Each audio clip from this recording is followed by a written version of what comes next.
Hai, bertemu lagi bersama saya, Ripan Mukti, di podcast seputar manajemen.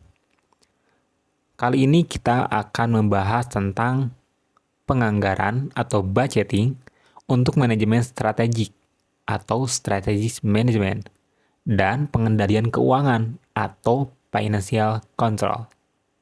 Oke, pencapaian dan keberhasilan kinerja yang baik suatu perusahaan tidak dapat dicapai dengan cepat atau instan dan dalam waktu yang singkat. Banyak pasang surut dan proses yang tidak mudah dalam menciptakan kesuksesan suatu bisnis atau usaha.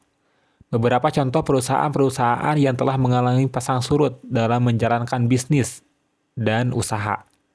Misalnya, Lego.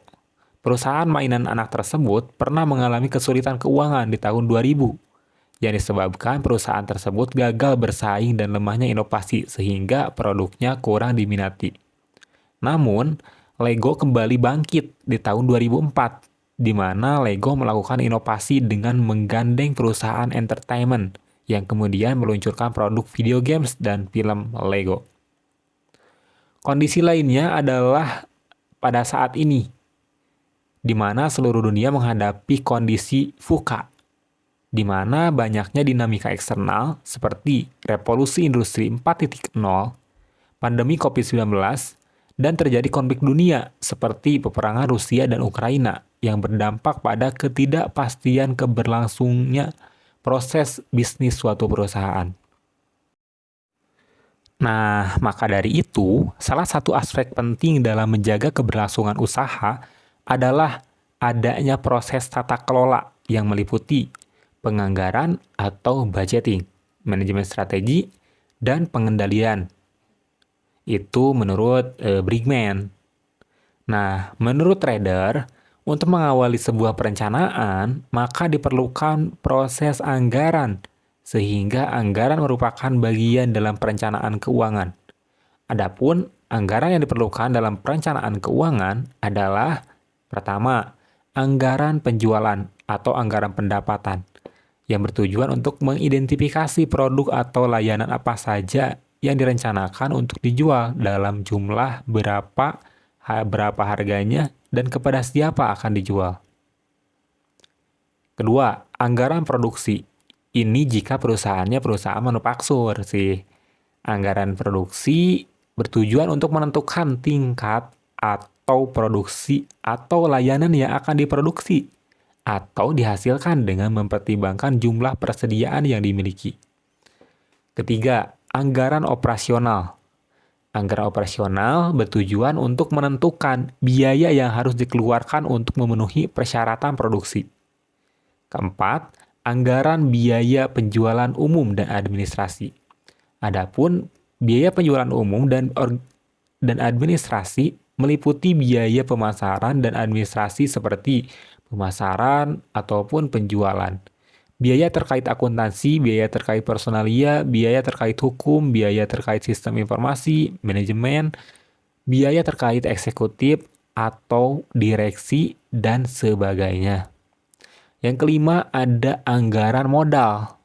Merupakan anggaran biaya yang berkaitan dengan kebutuhan modal, seperti peningkatan kapasitas bangunan, atau peralatan kantor produk baru, dan sebagainya. Keenam, ada anggaran penelitian dan pengembangan atau biasa dikenal dengan R&D atau Research and Development. Umumnya timbul dari bagian rencana strategis yang jumlah biayanya telah direncanakan untuk mendukung dan meningkatkan pengembangan produk ataupun layanan baru dan kegiatan bisnis lainnya untuk membantu perusahaan mencapai jangka panjang. Ketujuh, ada anggaran proyek. Nah, anggaran proyek lain ini merupakan anggaran maupun biaya yang digunakan untuk mengembangkan produk atau layanan baru, perbaikan sistem internal, proses bisnis, kampanye, promosi, atau iklan atau kegiatan serupa yang membutuhkan pengeluaran dengan jumlah besar, di luar atau di atas pengeluaran biaya yang bersifat rutin.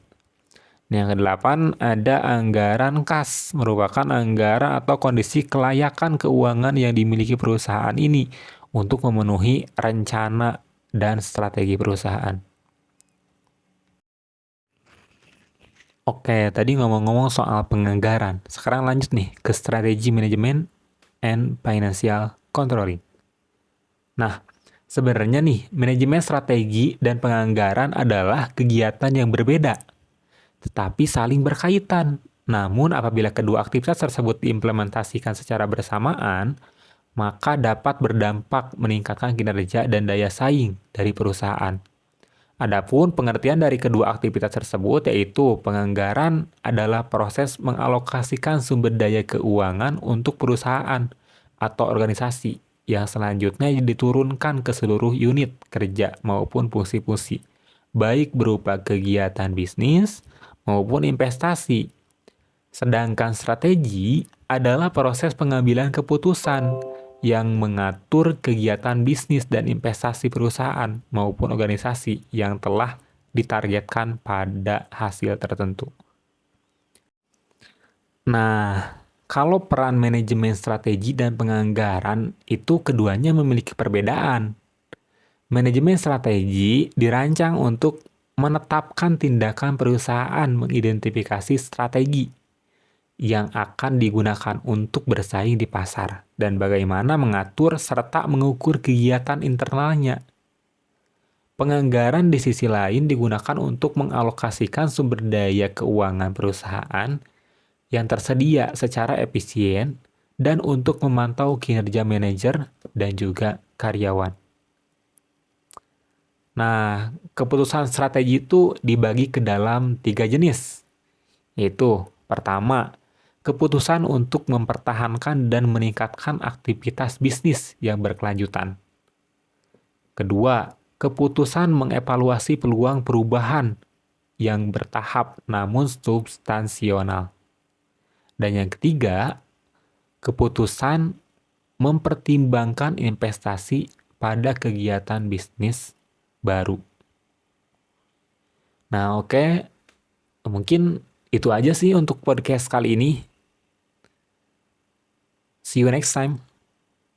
Bye.